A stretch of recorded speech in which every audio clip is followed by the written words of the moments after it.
یہ کوئی فلمی سٹوری نہیں ہے کہ اچانک بچھڑے عزیز رشتے دار مل گئے۔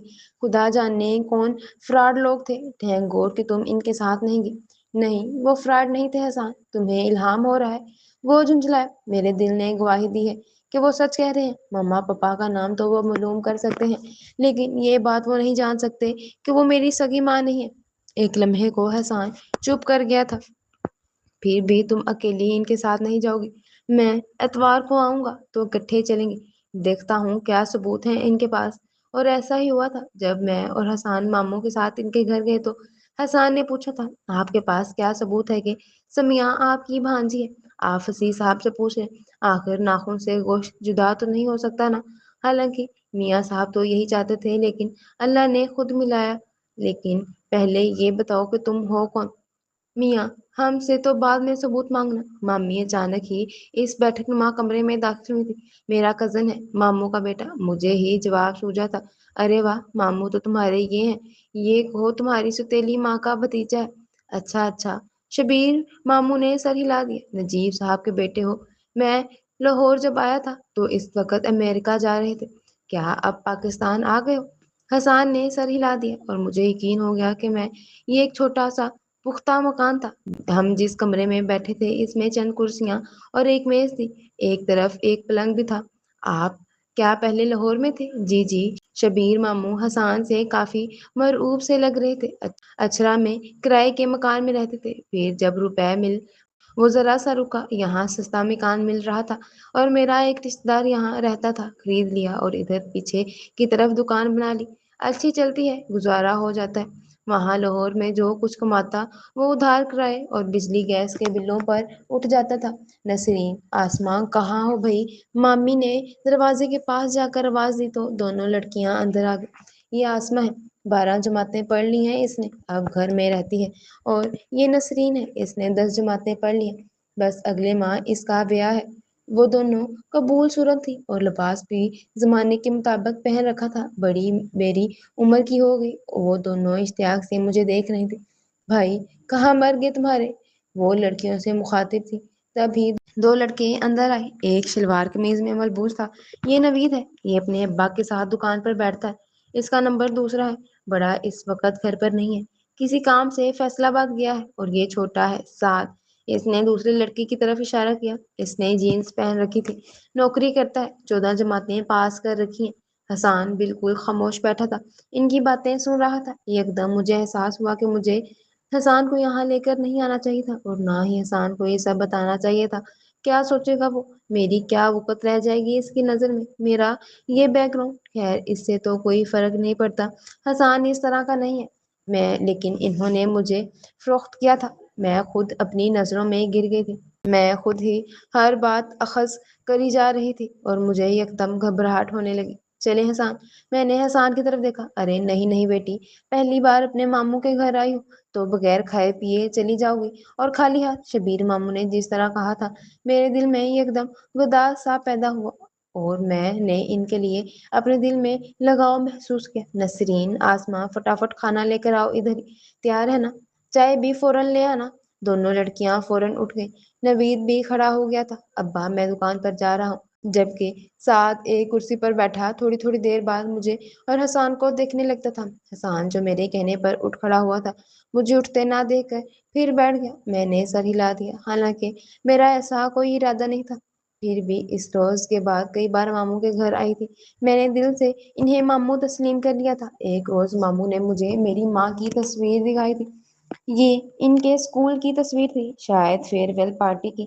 وہ 3-4 لڑکیوں کے ساتھ کھڑی تھی، لیکن میں نے انہیں پہچان لیا تھا۔ ماموں نے صحیح کہا تھا، مجھے یوں لگا جیسے یہ میری تصویر ہے، میری 15-16 سال کی عمر کی۔ کیا کوئی اور تصویر نہیں ہے امی کی؟ میں نے ماموں سے پوچھا تو انہوں نے بتایا کہ 1-2 اور تھی، ڈھونڈواؤں گا اگر مل گئی تو۔ میں اب اکثر چلی جاتی تھی، گھنٹے 2 کے لیے۔ مجھے لگا کہ میں نارمل ہو رہی ہوں۔ ایک جامد سی چپ تھی، وہ ٹوٹ رہی تھی۔ میں نے ایکسپٹ کر لیا تھا کہ میں دنیا میں میرا واحد رشتہ یہی ہے۔ میں ہفتے میں 1 بار ضرور آتی تھی۔ شروع میں 1-2 بار میں نے حسان کے ساتھ آئی تھی، لیکن میں نے محسوس کر لیا تھا کہ اس گھر میں حسان کی آمد کو پسند نہیں کیا جاتا۔ لیکن حسان باقاعدگی سے ہر اتوار کو آتا تھا اور میں نہیں چاہتی تھی کہ جو اتنی دور سے میرے لیے آتا ہے مجھے نہ پا کر بیزار ہو۔ چنانچہ میں ہفتے کو کالج سے فارغ ہو کر شبیر ماموں کی طرف چلی جاتی تھی، لیکن بے حد اصرار کے باوجود وہاں نہیں ٹھہرتی تھی۔ شبیر ماموں کے گھر کا ماحول ایسا ہی تھا جیسے نچلے متوسط طبقے میں ہوتا تھا۔ مامی کا بات کرنے کا انداز ہمیشہ طنزیہ ہوتا۔ میں سوچتی تھی کہ مامی شاید کسی اور انداز میں بات ہی نہیں کر سکتی۔ نسرین کے پاس باتیں کرنے کے لیے صرف اپنے ہونے والے سسرال اور منگیتر کا موضوع تھا۔ آسما مجھ سے خاصی مرغوب تھی اور اکثر مجھ سے لیٹسٹ فیشن اور نئے رجحانات کے متعلق پوچھتی رہتی تھی۔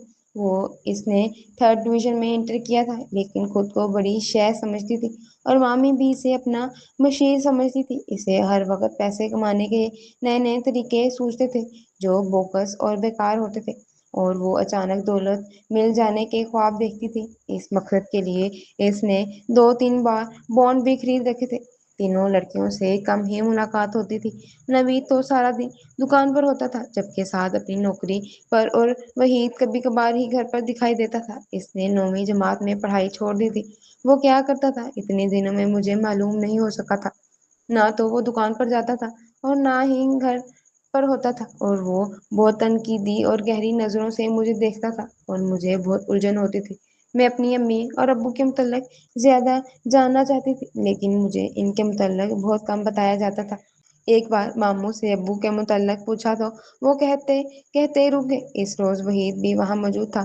بات وحید نے شروع کی تھی۔ عارفہ پھوپھو مجھے ابھی تک یاد ہے، تب 7-8 سال کا تو ہوں گا میں۔ کیوں ابا؟ ہاں ہاں، ماموں کی بجائے مامی نے جواب دیا تھا۔ یاد کیوں نہ ہو، عارفہ کی جان اٹکی ہوئی تھی تم میں۔ ہمیشہ مجھ سے کہتی تھی بھابھی وحید میرا بیٹا ہے، اور میرے ابو ماموں وہ کہاں ہے؟ کیا وہ بھی؟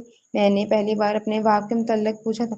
میں اب نارمل ہو رہی تھی اور ہر بات کے متعلق سوچ رہی تھی۔ اس سے پہلے میرے ذہن میں 2-3 بار اس کا خیال تو آیا تھا لیکن میں نے پوچھا نہیں تھا، یا شاید پوچھا بھی تھا لیکن کوئی تسلی بخش جواب نہیں ملا تھا۔ شاید مامی سے ایک بار پوچھا اور اب ماموں سے پوچھ رہی تھی۔ میں نے ماموں کی آنکھوں میں حیرت کو پھیلتے دیکھا۔ شاید وہ مجھ سے اس سوال کی توقع نہیں کر رہے تھے۔ تبھی پاس بیٹھی مامی نے انہیں کونی مارتے ہوئے میری طرف دیکھا۔ لو، تمہارے ابا تو پہلے ہی دنیا سے گزر گئے تھے۔ عارفہ بیچاری کو تو وہی غم لے ڈوبا۔ اماں، وحید کا منہ کھلا اور بند ہو گیا۔ تیری یہ بیچ میں بولنے والی عادت زہر لگتی ہے مجھے۔ کیا یاد آ گیا تجھے؟ کچھ نہیں اماں، تو چلا اپنی کہانی، میں چلا۔ پتہ نہیں کیوں اس سمے مجھے لگا تھا جیسے مامی مجھ سے میرے باپ کے متعلق سچ چھپانا چاہتی ہے۔ شاید وہ زندہ ہے اور مامی نہیں چاہتی کہ مجھے اس کا علم ہو۔ بہرحال میں نے سوچ لیا تھا میں ایک روز اس کا بھی کھوج لگا لوں گی۔ کبھی نہ کبھی، کہیں نہ کہیں تو مجھے علم ہو ہی جائے گا۔ اور اس بات کا اظہار میں نے حسان سے کیا تو حسان نے بھی اس کی تائید کی تھی اور کہا تھا لیکن مجھے یہ سمجھ نہیں آتا کہ سومی اس کا انہیں فائدہ کیا ہوگا۔ شاید انہوں نے میری پیدائش کی خبر میرے ابو سے چھپائی ہو، یا یہ بتایا ہو کہ میں بھی ماں کے ساتھ مر گئی ہوں۔ میں نے خیال ظاہر کیا تھا۔ میرا ذہن بہت تیزی سے کام کر رہا تھا۔ میں نے تمہیں بتایا تھا نا، وہ ماموں کی باتوں سے میں نے اندازہ لگایا تھا کہ انہوں نے کچھ رقم لے کر۔ میں شرمندہ ہو گئی۔ اپنا آپ کتنا گھٹیا اور کم تر لگتا تھا اس خیال سے، لیکن میں حسان سے کچھ چھپا نہیں سکتی تھی۔ یہ حسان ہی تھا جو تب سے اب تک میرے ساتھ ساتھ، یہ جان کر بھی کہ میں ایک نچلے متوسط طبقے سے تعلق رکھتی ہوں، اس کے رویے میں کوئی فرق نہیں پڑا تھا۔ ہو سکتا ہے تمہارا خیال صحیح ہو، اور یہ بھی ہو سکتا ہے تمہاری مامی صحیح کہہ رہی ہو اور تمہیں یوں ہی وہم ہو۔ یہ بھی ممکن ہے کہ تمہارے ابو نے تمہاری امی کو چھوڑ دیا ہو۔ تم نے بتایا تھا کہ تمہاری امی کو ٹی بی تھا۔ میں نے حسان کی طرف دیکھا اور چونکی۔ وہ پہلے کے مقابلے میں کچھ کمزور سا لگ رہا تھا، اور کتنی خودغرض تھی میں کہ میں نے ان 2 ماہ میں ایک بار بھی اس سے اس کے متعلق نہیں پوچھا تھا کیا اس پر کیا گزری ہے، کیا وہ اپنے والدین کے گھر چلا گیا ہے یا نہیں، ابھی ہاسٹل میں ہی رہ رہا ہے، اسے کوئی جاب وغیرہ ملی یا نہیں۔ حسان، تم کہاں ہو آج کل؟ اور فراز، نائر وغیرہ کسی سے ملاقات ہوئی یا نہیں؟ تھینک گاڈ، حسان نے اوپر سر اٹھا کر شکریہ ادا کیا۔ میں سوالیہ نظروں سے اسے دیکھ رہی تھی۔ تھینک گاڈ سومی، تم نے اپنے گرد سوچنا شروع کیا۔ میں وہاں ہی ہاسٹل میں، اور میں نے ایک ڈگری کالج میں لیکچرار کی جاب کر لی ہے، اور تمہارا ہاسپٹل، ذہنی مریضوں کا علاج، سب چلتا ہے یار۔ ضروری نہیں کہ انسان جو سوچتا ہو وہ پورا بھی ہو۔ فراز اور نعید کا تم نے نہیں بتایا۔ فراز تو امریکہ چلا گیا ہے اور نعید کی شادی ہو گئی، فی الحال